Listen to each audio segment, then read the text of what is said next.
L'armée est infiltrée, armée zokende ba opération, opération bango moko ba ebika ke non, bino bokozala kuna bokobeta masasi, biso toko répliquer, on va tuer quelques 5, 10 civils là-bas, tokoloba ke non, baza ba rebelle. ADF azande ngwanati. Peut-être qu'il y en a, parce que 100% ça l'a raté, donc on a 10% oyo, na zo mit 4 là, donc il y a na zo bakeno, peut-être qu'il y a des ADF ou bien.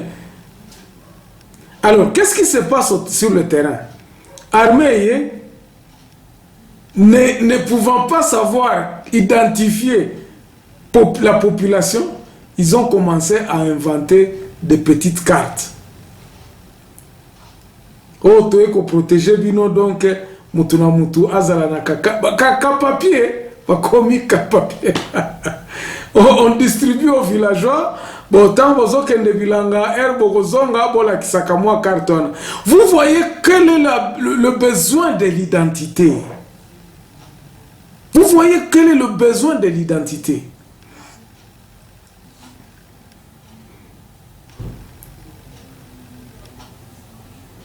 Tellement que moyen ko identifier munande ya Congo na munande ya Uganda ezate.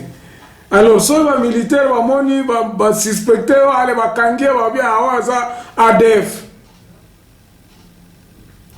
C'est comme ça que ça se passe. Boy sanga isiko armée ango victoire ango neni. Yas likambo solo nde na zo bisabino no bi ezana ba troupe nde ba lobi bon pino bo kende bo et tout ça.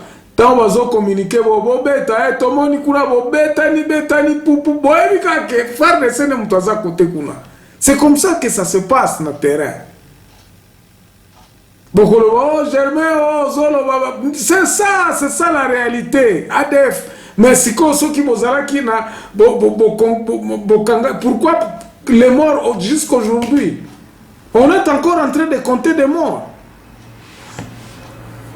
Pourquoi? Puisque l'armée n'a encore identification dans la carte armée, n'a pas limité. Identification en population, ça cause un problème. Et ça problème identification en population. Alors, que faire? Président de la République, si tu veux réussir ton mandat, identification dans l'armée, dans la population, ton quadriller dans nous. Responsabiliser les tribus à faire un recensement partout sur le continent, dans le pays. Bato Bazali Banda Bazalaka un peu responsable, que nos ambassades puissent vraiment prendre la population en charge, Bazala prêt à la population, contrôle efficace, Mutuna Mutua Banda Kosala Musala. Ne crions pas que non, cannabis, fachi, tout ça. Moi, je dis, je vous mets au défi. Ce qui continue à makambo que non, tozana ba porte-parole sans. Mutuna mutu, on a porte-parole à président de la République. Donc, je suis parmi les porte-parole. Babylon Kwanande Angoto Boyi. Je le répète encore une fois de plus, à qui veut m'attendre. Babylon Kwana Nyonso Toboyi Wana. Les Djalelo, ce sont les Djalelo. Oh, association à supporter président. Ça, ce sont des histoires, malheureusement, moi je les déclare. Ce sont des histoires inutiles. Ça n'a pas de place. Remettez les gens au travail. Batuna mutura mutua banda kosala musala totika ba distraction wana. Batu ba kasayen kuna na kasai. Baye baba bazala ba responsable à diamant ozo bimepa na bango. Qu'ils puissent être des responsables. Ba policiers bazala ba kasayen. Pour qu'ils puissent travailler pour leur autant ba kosala bazomi sale la bango moko. Balobate que non tozo zelambongo ko uta Kinshasa te. Que ba région ba banda ko futa batumbongo ya oyo baza ko produire sur place. Batinde libino que capitaine. Donc nazopesa kaka ba idée bato abwanya ba okiko réfléchir dans ce sens là pour faire vraiment un système qui peut travailler comme dans d'autres pays. Alors comme notre pays est dans une situation vraiment impossible, il faudrait que Congolais même o azo sala bilanga ayeba ke bilanga na ngai nde mutokole sangai na nazo espérer na Kinshasa te mbongo o ekouta na mabele na ngai nde mutokole sangai alors que la sueur de mon front na kolia Congolais sala sum salate président tinda batuka na zone kendo tala ndenge ni musale sale na zone bazo zela kaka ministère nanu ba futa bisote nanu ba futi bisote nanu ba futi bisote pendant ce temps-là ils sont en train de voler l'état babilo kwa na nyonso il faut qu'on arrêter. Je vais vous donner un petit exemple en terminant cette tranche de militaire. Nazalaki na camarade na ngamoko za chargé d'affaires quelque part. Il me dit que non, ils ont des retards de paiement, tout ça. Je lui ai tout simplement posé la question, non, papa, ambassade Nabiso Awa, Banda Tongo, Tozala Kisoki, je crois à peu près une affaire de 70-80 personnes na Moulongo, Tozo Zela conversé mon passeport na caisse ya ambassade. Tolo baba biloko mususu eza abinanga no bambongo wana kutu to ebite omoni bambongo wana kenda nango Kinshasa tout ça non mais ce n'est pas tout simplement ça na kati wana komona oye na mbongo ambassade oye kofuta bato bazo futa ba lettre ba papier de valeur ba note verbale ba biloko belé.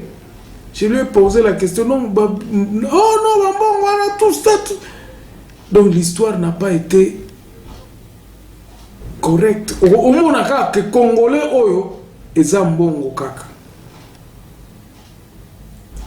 Alors, ceux qui bazo futa binote, bon vivre en dengeni. Comment ne pas commencer toi-même à faire une comptabilité à Kolobabon? Ok, na babilo konyo so tout oza awa tole la thème. Nous produisons autant, nous faisons autant, voici ce que nous renvoie à Kinshasa. Ça l'a raté.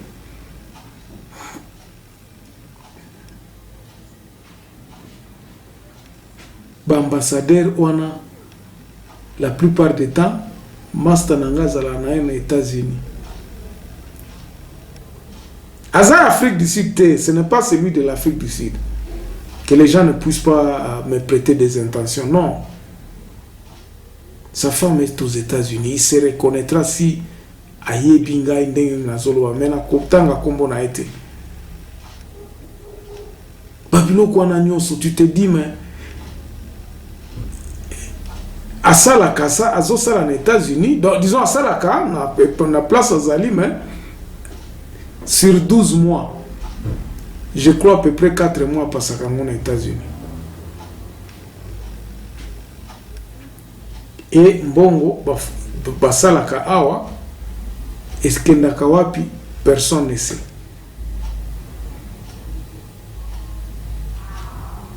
L'ambassade eza salité sokotali bato baza kozwa ba visa ya Congo baza ebele. C'est vraiment ça fait du mal. Ya komona okesi ko na ambassade ya bamboka mususu oke kotala ndenge batu bazo organiser ndenge batu bazo ba mususu kutu babandi ko ebisa bino obite awa avant okoma déjà na ambassade awa tu auras déjà avoir un rendez-vous na internet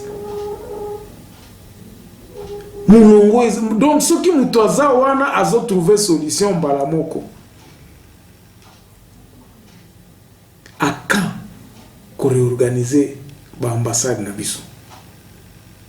Donc na suki si tranche o ya ba militaire on na bande ko la sabino troisième partie ya ne ba sujet to lobaki awa donc na sirisi awa Et je vous retrouve la semaine prochaine pour un nouveau Méli Mélo. Au revoir et de bonnes choses.